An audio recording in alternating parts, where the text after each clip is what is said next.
ওম শান্তি। আজকের বাংলা মুরলি 27শে জুলাই 2024। বাবার অমূল্য মধুর মহাবাক্য। বাবা বলেছেন, মিষ্টি বাচ্চারা, বাবার মতো দয়ালু, হৃদয়বান ও কল্যাণকারী হও। সেই বুদ্ধিমান যে নিজেও পুরুষার্থ করে আর অন্যদের দিয়েও করায়। আজকের প্রশ্ন, তোমরা বাচ্চারা নিজের পড়াশোনার দ্বারা কোন চেকিং করতে পারো? তোমাদের পুরুষার্থ কী? উত্তরে বাবা বলেছেন, পড়াশোনা দ্বারা তোমরা চেকিং করতে পারো যে আমি উত্তম পার্ট প্লে করছি নাকি মধ্যম বা কনিষ্ঠ। সবচেয়ে উত্তম পার্ট তাদের বলা হবে যারা অন্যদেরকেও উত্তম বানায়, অর্থাৎ সার্ভিস করে, ব্রাহ্মণদের সংখ্যা বৃদ্ধি করে। তোমাদের পুরুষার্থ হলো পুরানো জুতা ছেড়ে নতুন জুতো নেওয়া। আত্মা যখন পবিত্র হয় তখন তার নতুন পবিত্র জুতো মানে শরীর প্রাপ্ত হয়। ওম শান্তি। বাবা বলেছেন যে বাচ্চারা দুই দিক থেকেই উপার্জন করছে।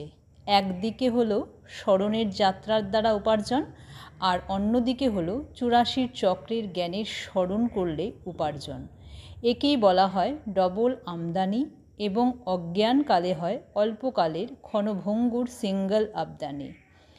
হলো তোমাদের এই স্মরণের যাত্রার আমদানি হলো বিশাল। আয়ুও দীর্ঘ হয়ে যায় আর তোমরা পবিত্রও হয়ে যাও, সকল দুঃখ থেকে মুক্তি পাও। অনেক বিশাল এই আমদানি।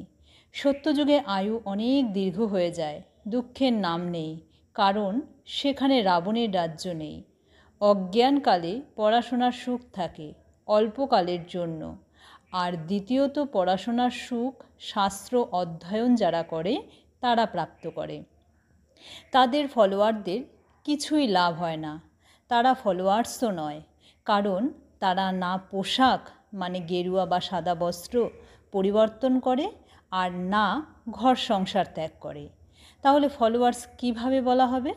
সেখানে মানে স্বর্গে তো শান্তি, পবিত্রতা সবই থাকে। এখানে অপবিত্রতার জন্যে ঘরে ঘরে কত অশান্তি হয়। তোমরা মত প্রাপ্ত করো ঈশ্বরের কাছে। এখন তোমরা নিজের পিতাকে স্মরণ করো, নিজেকে ঈশ্বরীয় গভর্নমেন্ট নিশ্চয় করো। কিন্তু তোমরা হলে গুপ্তরূপে। হৃদয়ে কতখানি খুশি অনুভব হওয়া উচিত। এখন আমরা আছি শ্রীমত অনুসারে, তার শক্তিতে শতপ্রধান হচ্ছি। এখানে তো কোনো রাজ্যভাগ্য নেওয়ার নেই। আমাদের রাজ্যভাগ্য হলো নতুন দুনিয়ায়। এখন তোমরা সেই কথা জানতে পেরেছ। এই লক্ষ্মী নারায়ণের 84 জন্মের জন্ম কাহিনী তোমরা বলতে পারো। সে যেমন মানুষ হোক, যতই পড়াতে সক্ষম হলেও তবুও একজনও এমন নেই যে বলতে পারবে যে এসো আমরা লক্ষ্মী নারায়ণের 84 জন্মের কাহিনী শোনাই। তোমাদের বুদ্ধিতে এখন স্মরণ থাকে, বিচার সাগর মন্থনও করো। বাবা বলেছেন যে এখন তোমরা হলে জ্ঞান সূর্যবংশী, তারপরে সত্যযুগে বলা হবে বিষ্ণুবংশী। জ্ঞান সূর্য প্রকট হয়েছেন, এই সময় তোমরা জ্ঞান প্রাপ্ত করছো, তাই না? জ্ঞানের দ্বারাই সদ্গতি হয়। অর্ধকল্প জ্ঞান চলে, তারপরের অর্ধকল্প অজ্ঞান হয়ে যায়। এও ড্রামাতে নির্ধারিত রয়েছে। তোমরা এখন বুদ্ধিমান হয়েছ। যত তোমরা বুদ্ধিমান হও, অন্যদেরও নিজের মতন করার পুরুষার্থ করো। তোমাদের বাবা হলেন দয়ালু, কল্যাণকারী, অতএব বাচ্চাদেরও এমন হতে হবে। বাচ্চারা কল্যাণকারী না হলে তাদের কি বলা হবে? গাওয়াও হয়। সাহসী বাচ্চাদের ঈশ্বর পিতার সহায়তা প্রাপ্ত হয়। হিম্মতে বাচ্চে মদতে বাপ, এও নিশ্চয় চাই। তা না হলে উত্তরাধিকার প্রাপ্ত হবে কিভাবে? সার্ভিস অনুযায়ী তো উত্তরাধিকার প্রাপ্ত হয়। তোমরা হলে ঈশ্বরীয় মিশন, তাই না? যেমন খ্রিস্টান মিশন, ইসলামী মিশন হয়, তারা নিজেদের ধর্মের বৃদ্ধি করে। তোমরা নিজের ব্রাহ্মণ ধর্ম ও দৈবী ধর্মের বৃদ্ধি করো। ড্রামা অনুসারে তোমরা বাচ্চারা অবশ্যই সহযোগী হবে। কল্প পূর্বে যা পার্ট প্লে করেছিলে সেসব অবশ্যই প্লে করবে। তোমরা দেখছো প্রত্যেকে নিজের উত্তম, মধ্যম, কনিষ্ঠ পার্ট প্লে করছে। সবচেয়ে উত্তম পার্ট সে প্লে করে যে অন্যদের উত্তম বানায়। অতএব সকলকে বাবার পরিচয় দিতে হবে এবং আদি মধ্য অন্তের রহস্য বোঝাতে হবে। ঋষিমুনিরা নেতি নেতি বলে গেছে, তারপরে বলে দিয়েছে যে ঈশ্বর সর্বব্যাপী, আর কিছু জানা নেই। ড্রামা অনুসারে আত্মার বুদ্ধিও তমপ্রধান হয়। শরীরের বুদ্ধি বলা হবে না, আত্মাতেই মন বুদ্ধি আছে। এই কথা ভালোভাবে বুঝে বাচ্চাদের চিন্তন করতে হবে, তারপরে বোঝাতে হবে। তারা শাস্ত্র ইত্যাদি শোনাবার জন্য দোকান খুলে বসে আছে। তোমাদেরও এ হলো দোকান। বড় বড় শহরে বড় দোকান চাই। যে বাচ্চারা তীক্ষ্ণ বুদ্ধি সম্পন্ন হয় তাদের কাছে অনেক খাজানা থাকে। এত খাজানা না থাকলে অন্যদের দেবে কিভাবে? নম্বর অনুযায়ী ধারণা হয়। বাচ্চাদের ভালোভাবে ধারণা করা উচিত, যাতে অন্যদের বোঝাতে পারে। বাবার কাছে অবিনাশী উত্তরাধিকার প্রাপ্ত করা কোনো বিরাট কথা নয়, সেকেন্ডের ব্যাপার। তোমরা আত্মারা বাবার পরিচয় পেয়েছ, সুতরাং তোমরা অসীম জগতের মালিক হয়েছ। মালিকও হয় নম্বর অনুসারে। রাজাও মালিক, তো প্রজাও বলবে আমরাও মালিক। এখানেও সবাই বলে, তাই না? আমাদের ভারত। তোমরাও বলো, শ্রীমত অনুসারে আমরা নিজের স্বর্গ স্থাপন করছি। তারপর স্বর্গীয় রাজধানী আছে, অনেক রকমের লেভেল আছে। পুরুষার্থ করা উচিত উঁচু পদ প্রাপ্তির জন্যে। বাবা বলেন যে এখন পুরুষার্থ করে যত উঁচু পদ প্রাপ্ত করবে এবং তা কল্পান্তরের জন্য হবে। পরীক্ষায় কারো মার্কস কম হলে হার্ট ফেল হয়ে যায়। আর এ হলো অসীম জগতের কথা। পুরো পুরুষার্থ না করলে মন খারাপও হবে, দণ্ডও ভোগ করতে হবে। সেই সময় কী বা করতে পারবে? কিছুই না। আত্মা কি করবে? তারা তো জীবঘাত করে, ডুবে মরে। এতে ঘাত ইত্যাদির কথা নেই। আত্মাকে কখনো ঘাত করা যায় না। আত্মা তো অবিনাশী। বাকি শরীরকে ঘাত করা যায়, যার দ্বারা পার্ট প্লে করো। এখন তোমরা পুরুষার্থ করছো এই পুরানো জুতা বা পুরানো দেহ ত্যাগ করে আমরা নতুন দৈবী দেহ প্রাপ্ত করি। এই কথাটিকে বলে আত্মা। যেমন ছোট বাচ্চারা বলে না যে আমাদের নতুন পোশাক দাও, আমরা আত্মা, আমাদেরও নতুন পোশাক মানে দেহরূপী পোশাক চাই। বাবা বলেন তোমাদের আত্মা নতুন স্বরূপে পরিণত হলে তো নতুন শরীরের প্রয়োজন, তবেই তো শোভনীয় হবে। আত্মা পবিত্র হলে 5 তত্ত্বও নতুন হয়ে যায়। 5 তত্ত্বের দ্বারাই শরীর তৈরি হয়। যখন আত্মা শতপ্রধান হয় তখন শরীরও শতপ্রধান প্রাপ্ত হয়। আত্মা তমপ্রধান তো শরীরও তমপ্রধান। এখন দুনিয়ার সকল দেহধারী তমপ্রধান হয়েছে। দিন দিন দুনিয়া পুরানো হয়ে যাচ্ছে, পতনের দিকে এগিয়ে চলছে। নতুন থেকে পুরানো তো সব জিনিসই হয়। পুরানো হয়ে তারপরে ডিস্ট্রয় হয়, মানে নষ্ট হয়। এইখানে তো সম্পূর্ণ সৃষ্টির কথা রয়েছে। নতুন দুনিয়াকে সত্যযুগ, পুরানো দুনিয়াকে কলিযুগ বলা হয়। বাকি এই সঙ্গম যুগের কথা তো কারও জানা নেই। তোমরাই জানো এই পুরানো দুনিয়া পরিবর্তন হবে। এখন অসীম জগতের বাবা, যিনি হলেন পিতা, শিক্ষক এবং গুরু, তার আদেশ হলো পবিত্র হও। কাম বিকার হলো মহাশত্রু, সেই বিকারকে জয় করে জগজ্জিৎ হও। জগজ্জিৎ অর্থাৎ বিষ্ণু বংশী হও, সেই একটাই কথা। এই কথাগুলির অর্থ তোমরা জানো। বাচ্চারা জানে যে আমাদের যিনি পড়াচ্ছেন তিনি হলেন বাবা। প্রথমে তো এই কথায় পাক্কা নিশ্চয় থাকা চাই। বাচ্চারা বড় হলে পিতাকে স্মরণ করতে হয়, তারপরে শিক্ষককে, শেষে গুরুকে স্মরণ করতে হয়। ভিন্ন ভিন্ন সময়ে 3 জনকে স্মরণ করবে। এখানে তো 3 জন একত্রে এক সময়ে তোমাদের কাছে উপস্থিত হয়েছেন। পিতা, শিক্ষক, গুরু একজনই। তারা বানপ্রস্থের অর্থও বোঝে না। বানপ্রস্থে যেতে হবে, তাই তারা ভাবে গুরুর করা উচিত। 60 বছর বাদে গুরুর কাছে দীক্ষিত হয়। এই নিয়ম এখনই ক্রিয়েট হয়েছে। বাবা বলেন ব্রহ্মার অনেক জন্মের অন্তিম সময়ে বানপ্রস্থ অবস্থায় আমি এনার সদ্গুরু হয়েছি। ব্রহ্মা বাবা বলেন 60 বছর বাদে সদ্গুরুর কাছে দীক্ষিত হয়েছি, যখন নির্বাণ ধাম যাওয়ার সময় হয়েছে। বাবা আসেন সবাইকে নির্বাণ ধাম নিয়ে যেতে। মুক্তিধামে গিয়ে পাঠ প্লে করতে আসতে হয়। বানপ্রস্থ অবস্থা তো অনেকের আছে, তখন তারা গুরু করে। আজকাল তো ছোট বাচ্চাদেরও গুরুর কাছে দীক্ষা দিয়ে দেওয়া হয়, তাহলেই গুরুর দক্ষিণা প্রাপ্ত হবে। খ্রিস্টানরা খ্রিস্টান ধর্মে পরিবর্তন করানোর জন্যে কোলে তুলে দেয়, কিন্তু তারা কেউ নির্বাণধামে যায় না। এই সব রহস্য বাবা বোঝান।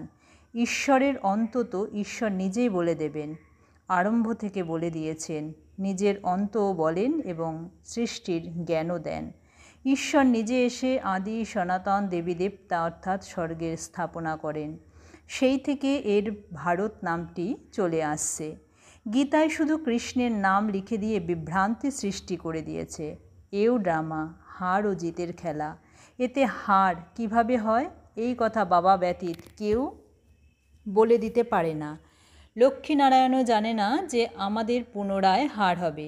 এই কথা তো শুধু তোমরা ব্রাহ্মণরা জানো, শূদ্ররাও জানে না। বাবা স্বয়ং এসে তোমাদের ব্রাহ্মণ থেকে দেবতায় পরিণত করেন। আমি সেই হামস। এই কথাটির অর্থ একেবারেই আলাদা। ওম শব্দের অর্থ আলাদা। মানুষ তো অর্থ না বুঝেই বলে দেয়। এখন তোমরা জানো কিভাবে নিচে নামা হয়, তারপরে আবার উপরে ওঠা হয়। এই জ্ঞান এখন তোমরা বাচ্চারা প্রাপ্ত করো। ড্রামা অনুযায়ী পুনরায় কল্পের শেষে বাবা স্বয়ং এসে বলে দেবেন। সকল ধর্ম স্থাপকগণ এসে নিজের ধর্ম সময় অনুযায়ী স্থাপন করবেন। নম্বর অনুসারে পুরুষার্থ অনুযায়ী বলা হবে না। নম্বর অনুসারে সময় অনুযায়ী এসে নিজের ধর্ম স্থাপন করে। এই কথা একমাত্র বাবাই বোঝান। আমি কিভাবে ব্রাহ্মণ তারপরে সূর্যবংশী চন্দ্রবংশী ডিনাস্টি স্থাপনা করি। এখন তোমরা হলে জ্ঞান সূর্যবংশী, যারা পরে বিষ্ণুবংশী হও। খুব সাবধানে শব্দ লিখতে হয় যাতে কেউ ভুল বের করতে না পারে। তোমরা জানো যে জ্ঞানের এই একটি মহাবাক্য হলো রত্নহীরা। বাচ্চাদের মধ্যেও বোঝানোর দক্ষতা খুব রিফাইন হওয়া উচিত। ভুলবশত কোনো শব্দ মুখ থেকে বেরিয়ে গেলে তৎক্ষণাৎ ঠিক করে নিয়ে বোঝানো উচিত। সবচেয়ে কঠিন ভুল হলো বাবাকে ভুলে যাওয়া। বাবা আদেশ করেন মামে কম স্মরণ করো। এই কথা ভোলা উচিত নয়। বাবা বলেন যে তোমরা হলে পুরাতন প্রেয়সী, তোমরা সবাই প্রেয়সী, তোমাদের সবার একমাত্র প্রিয়তম আছে। তারা তো একে অপরের চেহারা দেখে প্রেমিক প্রেমিকা হয়। এখানে তো প্রিয়তম একজনই, তিনি হলেন একজন। তিনি নিজের কয়জন প্রেয়সীদের স্মরণ করবেন। অনেকের পক্ষে একজনকে স্মরণ করা তো সহজ কাজ। একজন অনেককে কিভাবে স্মরণ করবে? বাবাকে বলে, বাবা আমরা আপনাকে স্মরণ করি, আপনি কি আমাদের স্মরণ করেন? বাবা বলেছেন, আরে স্মরণ তো তোমাদের করতে হবে পতিত থেকে পবিত্র হওয়ার জন্যে। আমি কি পতিত হই যে স্মরণ করব? তোমাদের কাজ হলো স্মরণ করা, কারণ পবিত্র হতে হবে।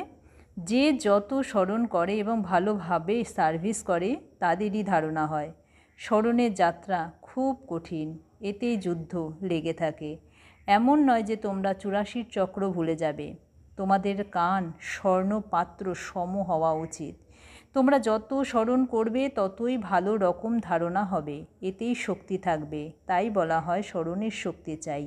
জ্ঞান হলো উপার্জন। স্মরণের দ্বারা সর্বশক্তি প্রাপ্ত হয় নম্বর অনুসারে। তলোয়ার ইত্যাদিতেও তীক্ষ্ণ শক্তির পার্থক্য থাকে। ওই সব হলো স্থূল কথা। মূল কথা বাবা একটাই বলেন, আল্পকে মানে আল্লাহ বা ঈশ্বরকে স্মরণ করো। দুনিয়ার বিনাশের জন্য একটি অ্যাটমিক বম্বস থাকবে, আর কিছু নয়।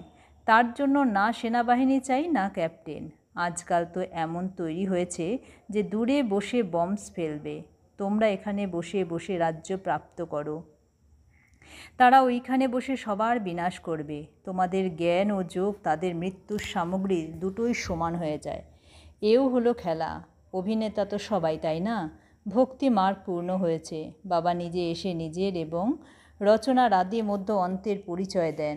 এখন বাবা বলেন তোমরা ব্যর্থ কথা শুনো না, তাই হেয়ার নো ইভিল ... এই চিত্র বানানো হয়েছে। পূর্বে বানরের চিত্র ছিল, এখন মানুষের বানানো হয়, কারণ চেহারা মানুষের হলেও চরিত্র তো বানরের। তাই সমান তুলনা করা হয়েছে। এখন তোমরা কার সেনাবাহিনী? শিব বাবার। বানর স্বরূপ থেকে মন্দির স্বরূপ করছেন। কোথাকার কথা কোথায় নিয়ে যাওয়া হয়েছে? বানর কি সেতু নির্মাণ করতে পারে? এসব হলো দন্ত কাহিনী, মানে গল্প কথা। যদি কখনো কেউ জিজ্ঞাসা করে তোমরা শাস্ত্র ইত্যাদি বিশ্বাস করো, তো বাবা বলেছেন যে বলো, বাহ, এমন কে আছে যে শাস্ত্র ইত্যাদি বিশ্বাস করে না? আমরা তো সবচেয়ে বেশি মানি। তোমরাও এত শাস্ত্র পাঠ করো না যত আমরা পড়ি। অর্ধকল্প আমরাই পড়েছি। স্বর্গে শাস্ত্র ভক্তি কিছুই থাকে না। বাবা কত সহজ করে বোঝান, তবুও নিজ সমান গড়ে তুলতে পারে না। সন্তান ইত্যাদির বন্ধন থাকা দরুন বাইরে বেরোতে পারে না। একেও বলা হবে ড্রামা। বাবা বলেন 1 সপ্তাহ মানে 15 দিন কোর্স করে নিজ সম পরিবর্তন করার কাজে নেমে পড়া উচিত। বড় বড় শহরে, রাজধানী ইত্যাদি স্থানে অনেক বড় বড় সেবা করা উচিত। তাহলে সংবাদপত্রেও বের হবে। বড় বড় ব্যক্তি না হলে কারো আওয়াজ শুনবে না। একজোট হয়ে অনেক বড় সেবা করো, তাহলে অনেকে এগিয়ে আসবে। বাবার ডাইরেকশন তো পেয়েছো, তাই না? আচ্ছা, মিষ্টি মিষ্টি হারানিধি বাচ্চাদের প্রতি মাতা পিতা বাপদাদার স্মরণের স্নেহসুমন আর সুপ্রভাত। আত্মাদের পিতা তার আত্মারূপী বাচ্চাদেরকে জানাচ্ছেন নমস্কার। আত্মারূপী বাচ্চারাও তার আত্মারূপী বাচ্চার পিতাকে জানাচ্ছেন নমস্কার। ধারণার জন্যে মুখ্য সার 1 নম্বরে বাবা বলেছেন, জ্ঞান এবং যোগের দ্বারা নিজের বুদ্ধিকে রিফাইন বানাতে হবে। বাবাকে ভুলে যাওয়ার ভুল কখনো করবে না। প্রেয়সী রূপে প্রিয়তমকে স্মরণ করতে হবে। 2 নম্বরে বাবা বলেছেন, বন্ধনমুক্ত হয়ে নিজ সম বানানোর সেবা করতে হবে।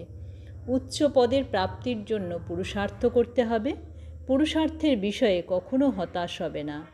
আজকের বরদান দিয়েছেন বাবা, 1 মিনিটের একাগ্র স্থিতির দ্বারা শক্তিশালী অনুভব করা এবং অন্যদেরকে করানো। একান্তবাসী ভব। একান্তবাসী হওয়া অর্থাৎ যে কোনো একটি শক্তিশালী স্থিতিতে স্থিত হওয়া। বীজরূপ স্থিতিতে স্থিত হয়ে যাও বা লাইট মাইট হাউসের স্থিতিতে স্থিত হয়ে বিশ্বকে লাইট মাইট দাও, অথবা ফরিস্তা ভাবের স্থিতির দ্বারা অন্যদেরকে অব্যক্ত স্থিতির অনুভব করাও। 1 সেকেন্ড বা 1 মিনিটও যদি এই স্থিতিতে একাগ্র হয়ে স্থিত হয়ে যাও, তো নিজের এবং অন্য আত্মাদের অনেক উপকারে আসবে। কেবলের প্র্যাকটিস চাই। আজকে স্লোগান দিয়েছেন বাবা, ব্রহ্মচারী হলো সে যার প্রতিটি সংকল্প, প্রতিটি শব্দে পবিত্রতার ভাইব্রেশন সমাহিত হয়ে আছে। ওম শান্তি।